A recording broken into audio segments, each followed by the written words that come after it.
भिवंडी मुंबई और ठाणे शहर से लगा हुआ करीब 7 लाख से ज्यादा आबादी वाला तेजी से विकसित होने वाला एक शहर, कपड़ा उद्योग तथा व्यापारिक गोदामों का शहर भिवंडी। इस इलाके में पावर लूम तथा औद्योगिक परिक्षेत्र में यहाँ की ज्यादातर आबादी काम करती है। मुंबई में विकास का चेहरा बदलने वाले मुंबई महानगर प्रदेश विकास प्राधिकरण अर्थात MMRDA अब भिवंडी शहर को अत्याधुनिक शहर बनाने के लिए कड़े प्रयास कर रहा है। भिवंडी में सबसे प्रमुख समस्या है रास्तों की।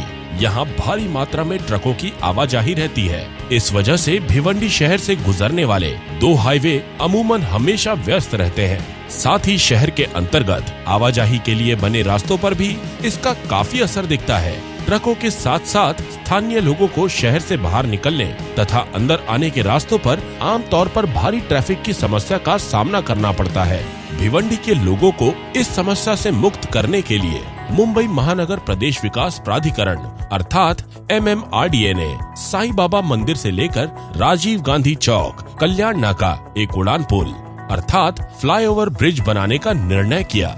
निर्णय के पश्चात महाराष्ट्र के मुख्यमंत्री श्री देवेंद्र फडणवीस के कर कमलों से इसका भूमि पूजन 25 नवंबर 2015 को संपन्न हुआ। भिवंडी में पहले बने राजीव गांधी उड़ान पुल से लोगों को अंदरूनी ट्रैफिक से निजात मिला, लेकिन शहर से निकलने वाले लोगों को अभी भी भारी ट्रैफिक का सामना करना पड़ता है। इसीलिए लोगों की जरूरत को ध्यान में रखकर मुंबई महानगर प्रदेश विकास प्राधिकरण अर्थात MMRDA ने साईं बाबा मंदिर से लेकर राजीव गांधी चौक कल्याण नाका तक एक उड़ान पुल बनाने का संकल्प किया। इस उड़ान पुल की कुल लंबाई 3095 मीटर यानी लगभग 3 किलोमीटर की होगी तथा चौड़ाई 8.5 मीटर की होगी, जिसमें रोड की चौड़ाई 7.50 मीटर होगी, जिससे 2 तरफा लोगों को इसका लाभ मिलेगा। इस पुल में करीब 94 स्तंभ अर्थात पिलर्स होंगे। रास्तों की सतह से इस उड़ान पुल की ऊंचाई 5.50 मीटर होगी,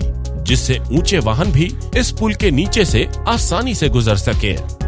इस पुल की विशेषता यह होगी कि इसका कोई भी स्तंभ मार्ग के किसी भी चौक पर बीच में नहीं आता, जिससे वहां के ट्रैफिक में किसी भी प्रकार की रुकावट नहीं होती। लोग बिना किसी अटकाव के इन चौराहों पर अपना मार्ग आसानी से बदल सकेंगे। साथ ही इस पुल के निर्माण में प्रीकास्ट सेगमेंटल ओवरहैंग मेथड का अर्थात पुल के 2 भागों को ऊपर लटकाकर जोड़ने की तकनीक का इस्तेमाल होने से निर्माण कार्य के दौरान लोगों को ट्रैफिक की समस्या ही नहीं आएगी।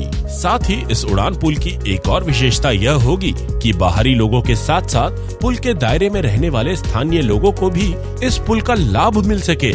इसीलिए इस उड़ान पुल के 2 जगहों पर रैंप अर्थात अतिरिक्त मार्गिका बनाई जाएगी। यह मार्गिकाएं या रैंप बनाने का मुख्य उद्देश्य यह है कि पुल के नजदीकी इलाकों में रहने वाले लोग जैसे मुरलीधर कंपाउंड, नेहरू नगर, शांति नगर, मानसरोवर तथा बाबला कंपाउंड, न्यू बस्ती नगर, पाइपलाइन, भादवाड़, ठेमघर, महानगर पालिका, ST डिपो और धामणकर नाका, इन इलाकों में रहने वाले लोग नासिक मुंबई हाईवे या दूसरी और अपने इच्छित स्थल जा सकेंगे। कल्याण, नासिक, मुंबई तथा नवी मुंबई से आने वाले ट्रक, वाहन तथा लोगों को यदि शहर के अंदर जाना है तब यह पुल उनके लिए एक आसान राह बनेगा, जिससे बाहरी बड़े वाहनों की स्थानीय लोगों को तकलीफ नहीं होगी और न तो स्थानीय वाहनों को बाहरी लोगों की।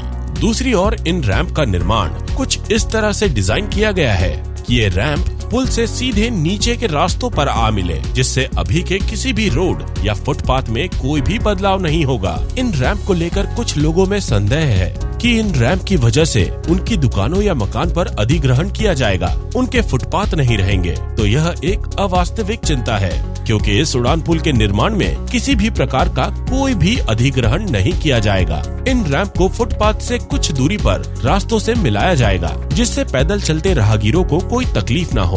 साथ ही लोगों को लगता है कि इन रैंप की वजह से यहाँ अधिक दुर्घटना होगी। वास्तविकता यह है कि फुटपाथ कुछ दूरी पर रास्तों से मिलने वाले इन रैंप पर आखिर में स्पीड ब्रेकर तथा अन्य गतिरोधक लगे होंगे, जिससे एक्सीडेंट यानी दुर्घटना नहीं होगी। आज यह पुल का निर्माण कार्य पूरी गति से जारी है। इस पुल का कुछ निर्माण कार्य हो चुका है, किंतु लोगों में रैंप के असमंजस के कारण पुल के मध्य का कार्य आज भी रुका हुआ है। इस पुल की वजह से स्थानीय लोगों के साथ साथ बाहरी लोगों को आने जाने में बड़ी सुविधा होगी। प्रमुखता से भिवंडी शहर के व्यावसायिक विकास में इस पुल से तेजी आएगी। मुंबई महानगर प्रदेश विकास प्राधिकरण शहर को अत्याधुनिकता की ओर ले जाने के लिए तत्पर है। इस विकास सेतु से यहाँ के स्थानीय लोगों को गति मिलेगी अपना विकास करने में।